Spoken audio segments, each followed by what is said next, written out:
Yun, magandang araw po sa inyo lahat. Welcome po sa Makapili TV. Ngayong araw po, pagkakaroon na po ng debate sa Senado para tulukan na kung dapat bang ituloy pa yung impeachment o hindi na. Kasi nga, nagsalita na ang Supreme Court at sinasabi nga nila, final and executory na yung hatol nila na walang jurisdiction ang Senado para ituloy pa yung impeachment. Pero binigyan pa rin naman ng pagkakataon ng Supreme Court yung mga petitioner, yung House of Representatives na magpasa ng motion for reconsideration na hoping pa sila na baka magbago pa yung isip ng mga Supreme Court judge na baliktarin yung kanilang hatol. Pero unanimous decision po kasi ang naging hatol at maraming nagsasabi na mukhang malabo na talaga na mabaliktad pa yung hatol ng Supreme Court pero uh, sumusugal pa rin o tumataya pa rin yung House Speaker, si Tambaluslos. Kaya nag-file sila ng motion for reconsideration. At yun ang ginagamit ngayon ng ibang senador para wag munang pagbotohan yung kung itutuloy ba yung impeachment o hindi. Kasi wala pa namang nilalabas na ruling yung Supreme Court tungkol dun sa motion for reconsideration. Pero pinagkukomento na yung si Vice President Sara Duterte tungkol dun sa motion for reconsideration ng House. Pero wala pa, kumbaga meron pa silang 10 days para i-prepare yung kanilang sagot. At alam naman natin na ang isasagot doon malamang ni Vice President Sara Duterte nagpapasalamat siya dahil binasura nga yung impeachment. At yung motion malamang doon din ang punta kasi nagbigay na rin naman ng konting na teaser si Romualdez tungkol dun sa motion nila at mukhang sablay rin yung kanyang mga motion kasi nga hindi nila masyado na i-justify yung reason kung bakit ibinasura o bakit hindi dapat ibasura ng Supreme Court yung kanilang hatol. Doon pa lang sa 1 year bar, medyo talagang ang laki ng sablay nila. Umamin ba naman yung Secretary General at sinabi rin naman ni Tambaluslos na in-archive nga nila. So aminado silang in-archive nila yung naunang uh, impeachment complaint bago nila inaksyonan yung pang-apat. So doon pa lang sablay na kaya most probably ibabasura rin yan. Kasi sabi nga rin ni Marcoleta, Senator Marcoleta, yung hatol ng Supreme Court unanimous. Tapos meron doon mga Supreme Court judges na hindi naman si Pangulong Duterte yung nag-appoint.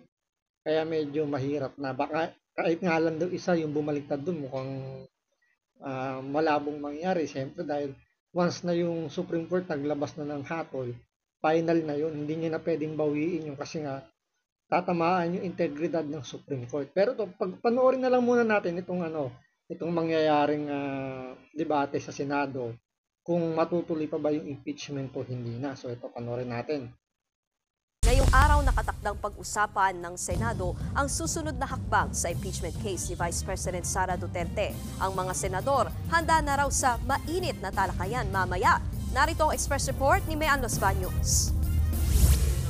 Ginawa na raw ng mga senador ang kanilang assignment para sa debate kung itutuloy ba nila o hindi ang impeachment trial laban kay Vice President Sara Duterte. Katunayan, maraming senador ang nagsabing nabasa na nila ang 97-page decision ng Korte Suprema. Kaugnayan sa pagdeklara ng SC na unconstitutional ang impeachment case laban sa bise. Si Senator Bato de la Rosa handa raw kahit naman basahin na nila yung ruling nung pagbasura sa impeachment ni Vice President Sara Duterte, pursigido naman yung apat na, hindi lang siguro apat, 5 yata kasama si Ping Lacson kasi kasama siya sa mga, although hindi siya pumirma dun sa apat na nag-file ng resolution na humihiling sa Supreme Court na yung sa motion for reconsideration, babigyan ng pagkakataon na yung impeachment trial na magkaroon muna ng impeachment trial bago ipatupad yung hatol ng Supreme Court. So hindi naman pumirma dun si Ping Lacson, siyempre alam naman niya na pwede siyang ma-contempt kung sakasakali siyang pumirma doon. Kaya, pero ang stand niya, bigyan ng pagkakataon din yung impeachment court na litisin nga or magkaroon ng trial tungkol nga dito sa impeachment.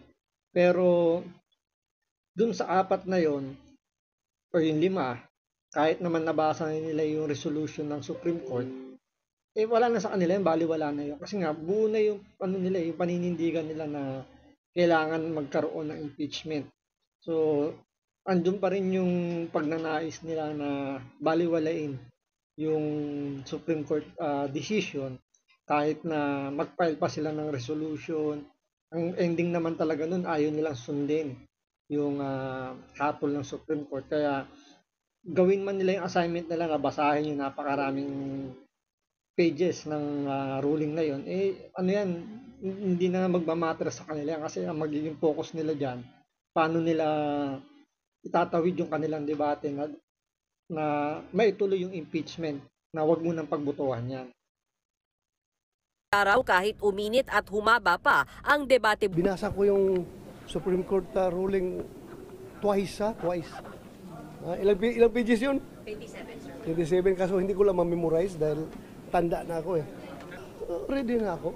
Hindi naman ako nagmamagaling-galingan, no? Pero kung mauuwi sa botohan, inaasahan daw ni Senator De La Rosa na silang 7 miyembro ng Duterte Bloc ay boboto para ibasura ang reklamo. Para sa akin eh. So, number games pa rin po mangyayari, botohan. So, kung kailangan nila majority decision para hindi matuloy. Kung yun yung kung hindi matutuloy, kailangan nila 13 boto kasi 24 yung senador natin. So, ang kalahati niyan, 12. So, kailangan may isang tumayo sa hindi pabor na ibasura na yung impeachment. So, kailangan 13 pirma. Ang kailangan nila Hontiveros. So, may 4 na sila, yung coalition nila, sama mo si Ping Lacson, 5. So, kailangan pa nila ng 8 na bubo na sasama sa kanilang panawagan na wag mo nang ibasura yung impeachment. So sa panig naman ng mga kapartido ni Sara Duterte, sabi ni Senator Bato, meron na silang 7 na siguradong boboto. So doon pa lang lamang na agad sila ng 2. Ngayon, yung the rest na may iwan, 7 plus 5, 12, may 12 pang senador na hindi pa natin sure kung saan sila papanig, pero yung iba dyan mga re-electionist yan. So alam nila kung saan sila lulugar dahil ramdam nila ngayon sa 2028 si Sara Duterte ang pinakamalakas na magiging presidente, natatakbong presidente. Kaya yan maglalaro na yan ng kumbaga, kasi lame duck na si si Marcos, lalo na ngayon umamin siyang puro palpak yung flood control niya. So konti na lang yung diyan sasama diyan. Eh wala pa naman silang napipiling pwedeng pantapat kay Sara Duterte sa 2028. So malamang sa malamang yung ibang senador papanig yan kay Sara Duterte. Siyempre, re-electionist, kailangan nila ng boto. There's no need for debates.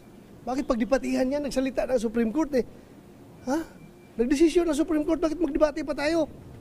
Di ba? Sa akin, hindi ako lawyer, as I've said, pero naniwala ako that nobody is supreme and above the Supreme Court. Except God. Case closed. Tama naman, case closed na. Eh para saan pa nagkaroon tayo ng Supreme Court kung di naman susundin yan?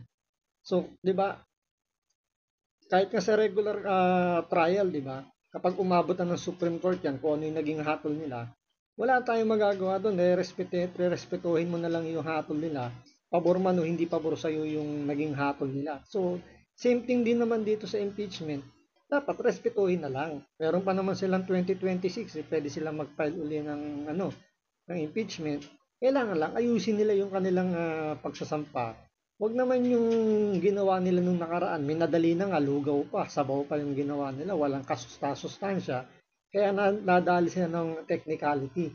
So, dapat sundin lang nila yung tamang proseso para matuloy yung impeachment. So, may panahon pa sila hanggang February para makapag-file. So, ngayon pa lang, trabahuin na nila yung kanilang magiging mga ebidensya, yung kanilang magiging argumento sa impeachment na ipapasa nila sa 2026. Closed. as far as I'm concerned. Ang neophyte senator na si Senator Erwin Tulfo, inaasahan daw na mainit ang magiging debate, lalo't nariyan ang grupo ni na Senator Risa Hontiveros na naniniwalang dapat na ituloy ang impeachment trial at hintayin muna ang final decision sa motion for reconsideration ng Kamara. Pag-uusapan din daw ng mga senador kung hihintayin pa ba ang desisyon ng SC sa motion ng Kamara. Hanggang ngayon, gusto pa rin daw sana ni Senator Tulfo na matuloy ang paglilitis kay VP Sara. Very much na gusto kong makita ng mga kababayan natin yung ebidensya. That's what I want. Ano ba meron dito? O sige, tatayo ba ito? May laban ba, di ba? Sabi naman So dun sa sa interview kay Erwin Tulfo, medyo putol 'yon. Sa dulo ng kanyang interview na 'yon, sinabi niya susundin niya kung ano yung utos ng Supreme Court. Pero syempre, bilang neophyte nga, bagong senador, syempre once in a lifetime lang na mangyari magkaroon ng impeachment. At nataon na kapapasok lang niya may ganyang klaseng event. So malaking kaganapan 'yan. At matatatak na yan kasi sa history ng Pilipinas. Kaya gustong-gusto niya matuloy. Yung nga lang, syempre kailangan pa rin yung magiging pagsunod. Si Rapi Tulfo, yung kapatid niya, nagsalita na kung ano yung sinabi ng Supreme Court, kailangan sundin. So, malamang sa malamang, doon din siya kukuha ng idea kung saan siya boboto. Kaya, magiging exciting yung magiging debate dyan sa Senado. Sabi naman ni Senate Majority Leader Joel Villanueva, walang ibang tatalakayin sa plenaryo kundi ang impeachment case ni VP Sara. Malamang daw talaga na mauuwi ito sa botohan. Pero si Senator Mig Zubiri sinabing hanggat hindi pa nagdedesisyon ng SC sa apila ng Kamara, dapat irespeto ang desisyon ng hukuman. At kahit hindi pa ito final and executory, ito pa rin ang nananaig at dapat sundin sa ngayon. Nagbabalita mula sa front. Ito lang naman kasi yan napakasimple lang naman may hatol na. So, wala nang pwedeng pagtalunan doon kasi nga, Supreme Court na yung nagsalita. So, sila yung mas nakakaalam kung ngayon ba constitutional o unconstitutional. So, nasa kanila yan. So, dapat lang, irespeto na lang nila. Meron pa naman silang 2026, February, para mag-file uli ng impeachment. So, pagbutihin na lang nila. So, yan, abangan na lang natin mamaya kung ano mangyayari sa debate sa Senado, kung may tutuloy ba yung impeachment o hindi.